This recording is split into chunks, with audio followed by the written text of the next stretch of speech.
창세기 25장에는 이제 아브라함이 175세에 죽게 됩니다. 아브라함의 긴 여정을 지금까지 함께 했고, 이제 아브라함의 여정의 마침표가 되었어요. 근데 우리가 여정의 마침표를 되었을 때 항상 느끼는 것은 하나님과 함께 했을 때의 아름다움, 그렇죠? 하나님과 함께 하면 그 아름다움을 보게 됩니다. 지난번에도 우리 성윤정 집사님 그 센터를 가봤지만 어른들이 참 이렇게 예배를 드리는 모습을 보면서 너무 막 가슴이 사실은 너무 좋더라고요. 왜냐하면 이 노년에 함께 예배드리고 하나님께 예배드릴 수 있다는 자체가 얼마나 행복일까. 이게 눈에 보이던 아니던 상관없이 확실히 예배드리는 우리 어르신들은 달라요. 참 그래도 기쁨이 있죠. 노년에 기쁨이 있고, 그래도 예수님 그리고 하나님에 대한 소망이 있고, 또 천국에 대한 소망도 있고, 삶이 하나님께서 인도하셨다는 감사도 있고, 그런 모습이 참 다릅니다. 저와 여러분도 마찬가지겠죠. 언젠가 분명히 하나님께서 우리를 부르실 텐데, 우리의 여정의 마침표 때 사실 이 모든 인도하심 때문에 또 감사하고, 우리 자신의 그 장래가 아마 슬픔의 장래보다도 하나님께서 개인적으로 가족적으로 주변에 분명히 하나님께서 감사로 여겨주실 만한 여정의 마침표가 됐으면 좋겠다라는 생각이 듭니다. 이제 아브라함의 긴 여정이 마치고 이제 이삭의 이야기는 사실 성경이 짧아요. 많지는 않습니다. 그러면서 이제 야곱의 이야기가 또 많이 나오죠. 야곱과 에서, 이삭의 아들 야곱과 에서 이야기들이 이제 줄을 이루게 됩니다. 오늘 말씀 첫 번째 보면 분명히 이삭의 두 아들, 이삭과 리브가의 두 아들이 태어나는, 그것도 쌍둥이인데 너무나 다른 성향의 자녀들이 태어나고, 또 그렇게 자라고, 또 그 두 형제에 의해서 이제 드라마틱한 이야기들이 펼쳐가죠. 우리 27절 28절 다시 한번 읽겠습니다. 그 아이들이 장성함에 에서는 익숙한 사냥꾼이었으므로 들사람이 되고, 야곱은 조용한 사랑이었으므로 장막에 거주하니, 이삭은 에서가 사냥한 고기를 좋아하므로 그를 사랑하고, 리브가는 야곱을 사랑하였더라. 아멘. 분명히 두 아이가 쌍둥이로 태어났습니다. 그런데 너무나 다른 인생, 너무나 다른 성향, 너무나 다른 성격. 그렇죠? 에서는 익숙한 사냥꾼이래요. 그래서 들사람이라 이렇게 별명이 된 것입니다. 그러니까 밖에 나가서 항상 들사람처럼 살아가고, 사냥하기를 즐기고 활동적이게 이렇게 살아가는 사람입니다. 반면에 동생 야곱은 조용한 사람이었다는 것이죠. 그래서 활동적이지 않고 그냥 장막에 거주하는 그런 사람. 그러니까 하나는, 형은 완전히 활동적이고 동생은 좀 조용한 성격으로 있는 것. 또 아버지와 엄마도 또 달라요. 좋아하는 자녀가 다르죠. 여러분도 아마 자녀 중에 보이지 않게 조금 더 정이 가거나 조금 더 뭔가 이렇게 가는 게 있을 겁니다. 부모도 또 아무리 동일하게 사랑한다 해도 조금 더 가는 경우가 있을 거예요. 근데 이삭은 에서가 사냥한 고기를 좋아함으로, 사실 이삭은 그러면 결국은 이제 에서를 좋아한다는 거잖아요. 에서가 활달하고, 또 그가 해온 고기 자체를 되게 좋아하고, 그러니까 당연히 둘 다 남성다움으로, 왜냐하면 에서도 이삭도 보면 리브가를 맞이할 때 보면 브에시바 광야에서 양치는지만 이게 나름대로의 어떤 들사람처럼 모습도 있으면서, 또 이제 이삭은 또 조용하기도 하고 여러 가지 성격이 있지만 어쨌든 간에 에서를 되게 좋아했던, 반대로 리브가는 야곱을 좋아했던 거죠. 아마 엄마 입장들을 보게 되면 여성스러운 아들 되게 좋아할 것 같아요. 그렇죠? 좀 조잘조잘하기도 하고 옆에 붙어있기도 하고, 그리고 함께 엄마하고 얘기도 이렇게 쭉 하고, 그런 아이들을 참 좋아할 수밖에 없을 것 같습니다. 네, 리브가는 하여튼 야곱을 사랑하게 되었다 이렇게 얘기합니다. 그래서 이제 우리가 쌍둥이라도 일란성 쌍둥이도 똑같죠. 일란성 쌍둥이도 그렇고 이란성 쌍둥이도 그렇고, 잘 보면 얼굴도 다르고 성격도 다르고 좀 나중에 그 인생도 다르고, 분명히 이제 그런 건 있습니다. 많이 쌍둥이들을 이렇게 추적 조사해 보니까 사실 쌍둥이들이 대부분 다 이렇게 많이 퍼센티지가 높은 게 뭐냐면 비슷한 일을 하거나 비슷하게 옷을 입거나 비슷한 성향이 참 많긴 해요. 동일한 성향보다도 이렇게 어떤 해 나가는. 그래서 어렸을 때, 아기 때 이렇게 전 세계에 이렇게 고아로 이렇게 입양을 가서 떨어진 친구들인데 가끔 그런 거 보잖아요. SNS 요즘에 이렇게 하다가 너가 비슷한 애가 있네. 그러면서 서로 알아보니까 하나는 미국에 입양 갔고 하나는 뭐 저쪽에 유럽 쪽에 입양 간 아이들이 이제 서로 이제 얘기를 해서 만나는 경우가 TV에서 종종 나오죠. 근데 이제 이런 식으로 같은 집에서 태어난 아이도 그렇지만 이제 따로 이렇게 떨어진 아이들도 이렇게 쭉 축적 조사해 보면 어떤 경우는 완전 다르고 어떤 경우는 또 비슷하고 이런 경우가 있더라고요. 그래서 비슷한 경우도 많고 또 완전히 다른 경우도 있다. 근데 에서와 이 야곱은 이렇게 다른 부분들이 있죠. 오늘 말씀 보면 이제 문제는 우리가 잘 아는 말씀이 등장하는데 파축 사건이죠. 결국 여기서 이제 에서의 경솔함을 통해서 또 야곱의 교활함을 또 보여주고 동시에 유혹 내면 속에 흐르는 게 뭐냐면 하나님의 약속을 이들은 계속해서 지켜가지 않는다는 거예요. 이제 앞으로 계속 보겠지만 하나님께서 에서와 야곱, 리브가가 그들의 이제 아기를 갖게 되었을 때 분명히 하나님께서 말씀하셨어요. 근데 그 말씀을 귀담아 듣고 새기지 않더라는 거죠. 어찌됐든 간에 오늘 말씀 한번 생각해 보면 29절에서 37, 34절 한번 천천히 다시 읽겠습니다. 야곱이 죽을 쏘았더니 에서가 들어와서 심히 피곤하여 야곱에게 이르되 내가 피곤하니 그 붉은 것을 내게 먹게 하라 한지라. 그러므로 에서의 별명은 에돔이더라. 야곱이 이르되 형의 장자의 명분을 오늘 내게 팔라. 에서가 이르되 내가 죽게 되었으니 이 장자의 명분이 내게 무엇이 유익하리요. 야곱이 이르되 오늘 내게 맹세하라. 에서가 맹세하고 장자의 명분을 야곱에게 판지라. 야곱이 떡과 팥죽을 에서에게 주매 에서가 먹으며 마시고 일어나 갔으니 에서가 장자의 명분을 가볍게 여김이더라.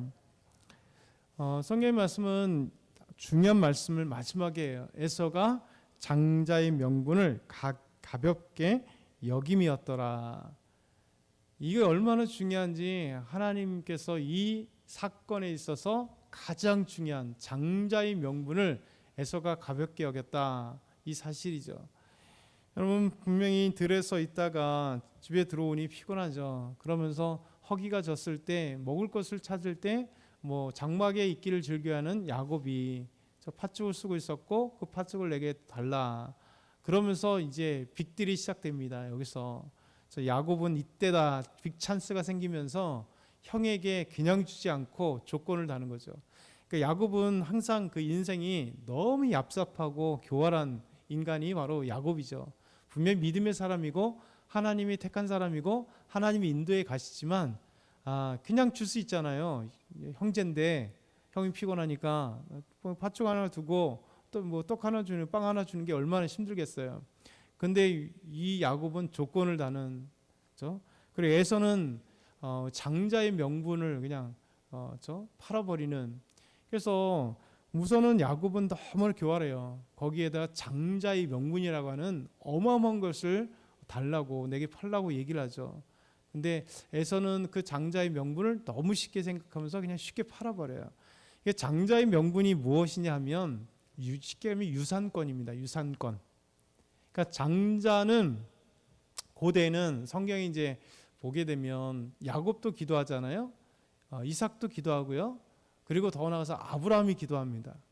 그러니까 장자는요, 아버지의 기도가, 그러니까 이건 이제 하나님 믿음을 갖기 전에 율법으로 정해지기 전에 이제 고대부터 있었어요.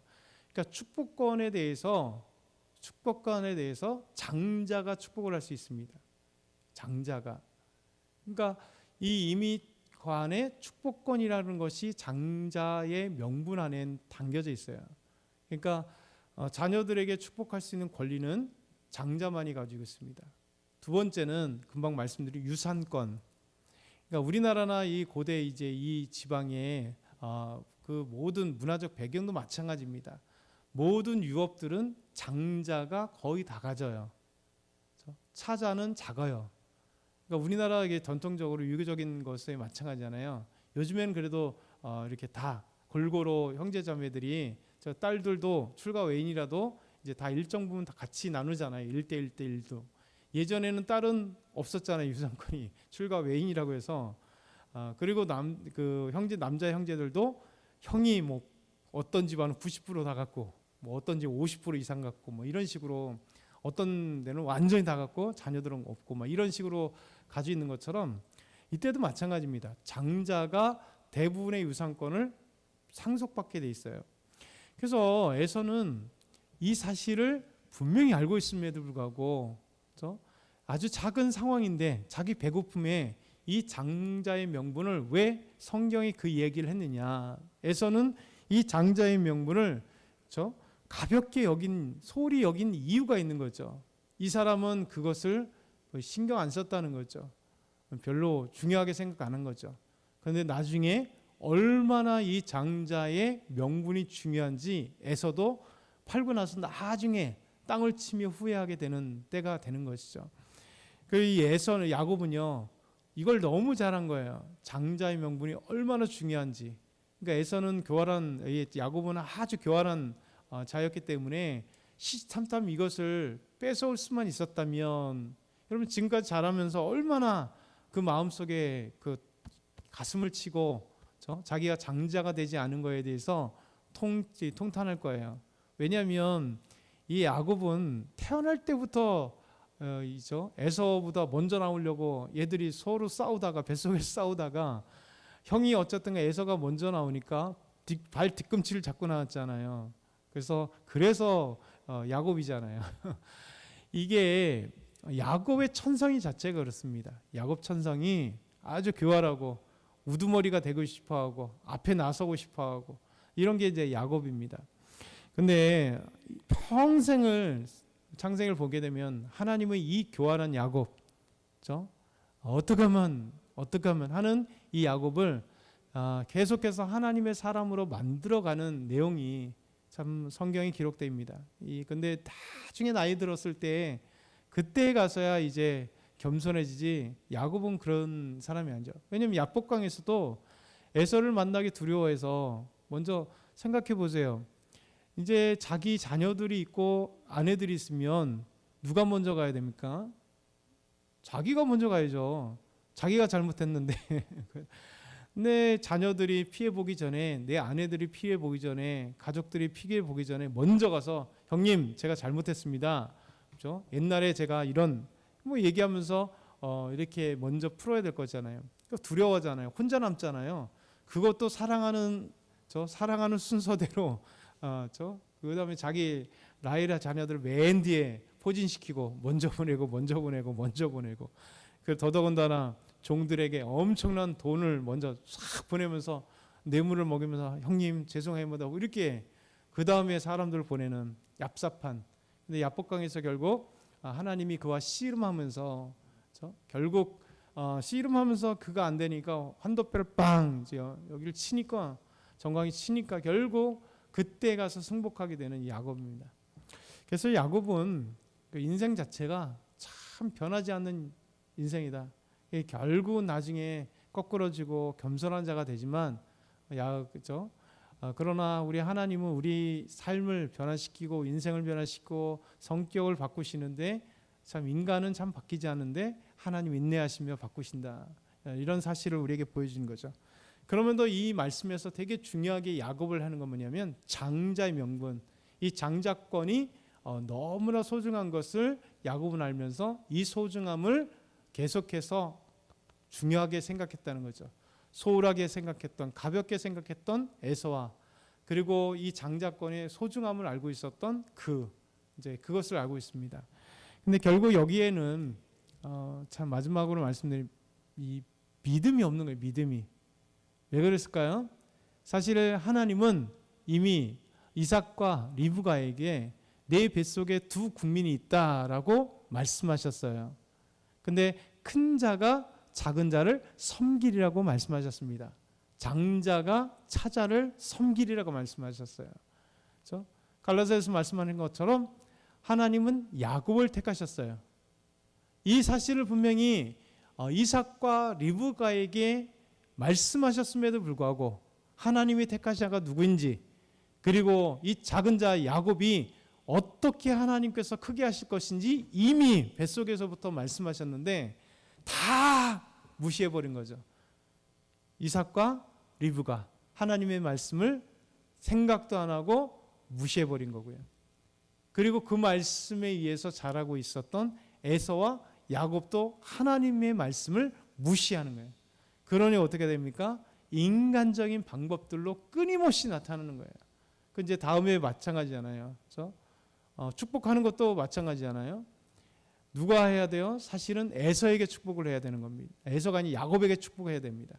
근데 이삭은 야곱을 사랑하고 에서를 좋아했기 때문에 이삭의 마음도 하나님의 말씀을 들은 그가 그 말씀을 무시하면서 사실 에서에게 축복을 다 해주려고, 이게 바로 이제 계속 성경을 보면서 인간적인 방법과 하나님이 하시는 일에 대한 이제 결국 인간적인 방법은 그 과정과 그 결과 안 좋아요.